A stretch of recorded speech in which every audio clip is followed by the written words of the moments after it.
I'm tired, and I'm making almond flour huckleberry pancakes. What's up, guys? How's it going? Today, we're gonna do a little vloggy vlog thing, but we're going to insert some fun shit as we go. I just got back from Krav Maga this morning. I've been, well, it's a long story, but I am now healed from my sprained ankle. I mean, mostly healed, and I'm back at the gym again.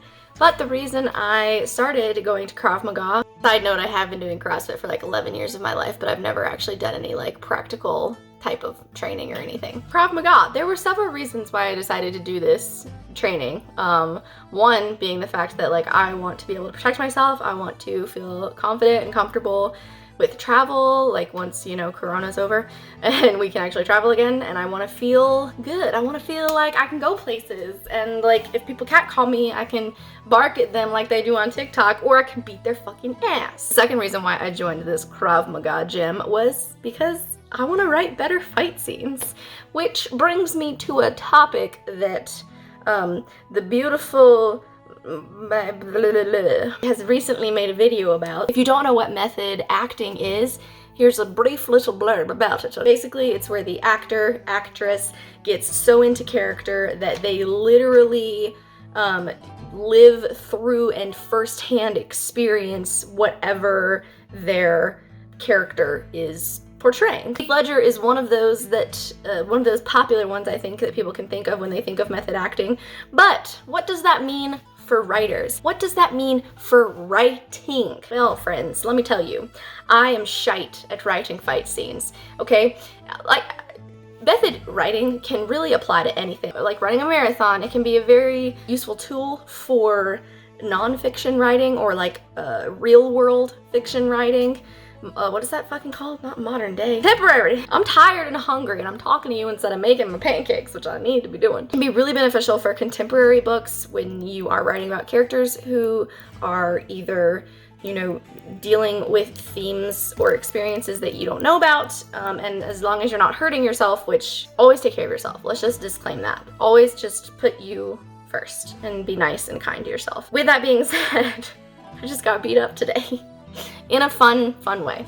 We're reverse harem readers over here. We read the kinky shit. We know that pain can sometimes be fun. So I really think that fantasy writers can benefit from method writing, maybe even more than the nonfiction guys.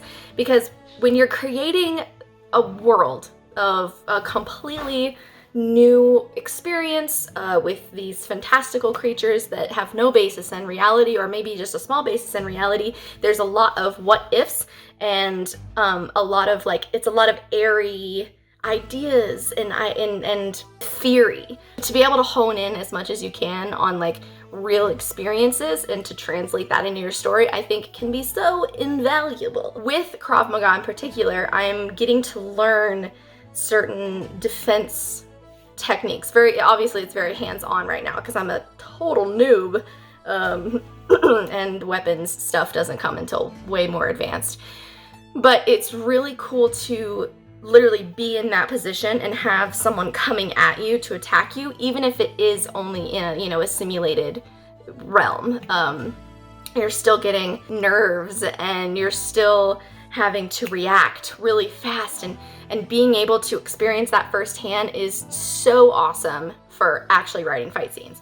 So I've only been doing this for like 3 weeks. I think I went for like a couple weeks before I injured myself, and then I injured myself, and this is like my first week back. I'm still super new to it, and I figured I could read you guys one of the fight scenes from my book, like as a before, and then we'll do a maybe like a 6-month update or something on my continuing Krav Maga journey, as well as how my writing has gotten better. But what do you guys think? How do you feel about method writing? Have you ever, you know, put yourself into a situation so that you could know firsthand how to relate that to your characters or your own book, own story? Or are you more of just the individual who likes to write what they know, and you only write from the experiences that you've had in the past, and you're totally fine with that? I could write a novel on suicide and depression, but fantasy's way more fun. Okay, let's make these pancakes now, shall we?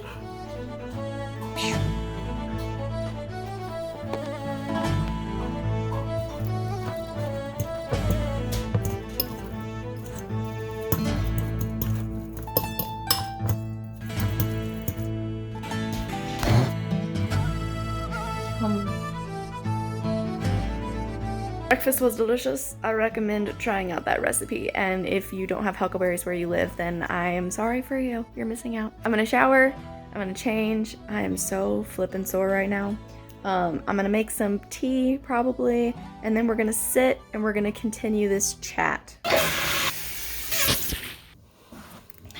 Side note, does anyone else feel like they drink hot beverages weird, like black coffee all day, every day, but my tea has to have cream and sugar? Think of it this way. First-hand experience helps create theoretical realities. Let me give you an example of what I mean. I just recently have started my career as a massage therapist. I graduated in February. COVID has, made it crazy, and then I recently just took my test, and now I'm a licensed massage therapist. I have been in the athletic realm for 11 years of my life. That is like as a personal athlete, as well as some years of training athletes in CrossFit, as well as weightlifting and strongman, like all these different types of athletic modalities. I've been dabbling in and learning, self-learning, as well as taking certifications and such for 11 years of my life. So I have a unique first-hand perspective of what certain movements should feel like, what certain body parts, muscles should move. I know what certain injuries feel like. I know firsthand this unique perspective, this unique firsthand perspective that enables me to work on clients with similar injuries or athletic goals or experiences, and I'm able to make better theoretical decisions to treat their bodies. And I think that same theme can apply to world building or writing or really fantasy creation. The other cool thing about like firsthand experience is that you learn the little nuances of an experience, and it only adds to the realism of your story. I forget what book it was that I read, but recently I remember it stuck with me. That's how crazy it was, or that's how affected I was by this experience. I just recently got into riding motorcycles. I got my license last year and a half ago, something like that, and it had gotten cold right before I could play. Then COVID's been crazy, and I'm poor, so I can't really afford gear, so I have like a hand-me-down jacket, and I just ride back roads and short little jaunts like that. But with that firsthand experience, I've learned some little tiny things that a writer may not even think about, but really takes a reader out of their story. Like the whole, you don't put your hair up in a ponytail or a bun and then put a motorcycle helmet on unless you want to have a headache for forever. Like these little things that you wouldn't think to ask as a writer, but are really important, especially to people who know firsthand these little things. Taking it back to athletics, I've read in some books where a guy will boast about a 225 bench press, and that, I mean, I'm not like saying that that's a bad bench press, but that is not that's any strong individual can bench that, as a 1 rep max, like if I'm trying to envision a character that's like super massive and strong and like ripped like crazy, they're not gonna have a 225 bench press. They're gonna be up there a little bit more. And again, it's just these little things that I'm probably nitpicking. I doubt that anybody else is gonna understand or agree with me at all. But like when it comes to being a dancer or being a chef, these are things that I don't know about. So I don't know. I feel like method writing can really help you bring in these little tiny details that mean so much, especially when you're writing fantasy, especially when you're world building and crafting everything from scratch. Yes, so that brings me to the little segment of this video we're gonna call What Tumblr Taught Me. I don't know about you guys as writers, but Pinterest is my best friend. Even like not as a writer, just as a person who enjoys lists. I really enjoy Pinterest. and I have a writing board on there. I also have several boards for my different books and stuff so that I have visuals of like what clothing could look like and like certain actresses or character art that kind of fits what I'm looking for. And I don't know, it's nice to have like an actual visual to write about sometimes. So Pinterest, man, if you're not doing that, then you're missing out. My writing board, I often come across these pins of different Tumblr posts, I guess, that people have talked about. And I recently came across this one, fight scenes. I am gonna go out on a limb and just assume that these things are correct. And if one of you coming across this video is like, nah man, I've been fighting for my entire life and that shit ain't real, then please correct me, and so that I can be a better fight scene writer. Helpful things for action writers to remember. Sticking a landing will royally fuck up your joints and possibly shatter your ankles, depending on how high you're jumping or falling from. There's a very good reason free runners dive and roll. AKA, don't be one of those writers that's just like, yeah, I landed, stuck the landing and nothing bad happened. Unless that's the type of writing that you're going for, you know? Maybe realism isn't your shtick, maybe you're trying to be funny. Hand-to-hand fights usually only last a matter of seconds, sometimes a few minutes. It's exhausting work, and unless you have a lot of training and history with hand-to-hand combat, you're going to tire out really fast.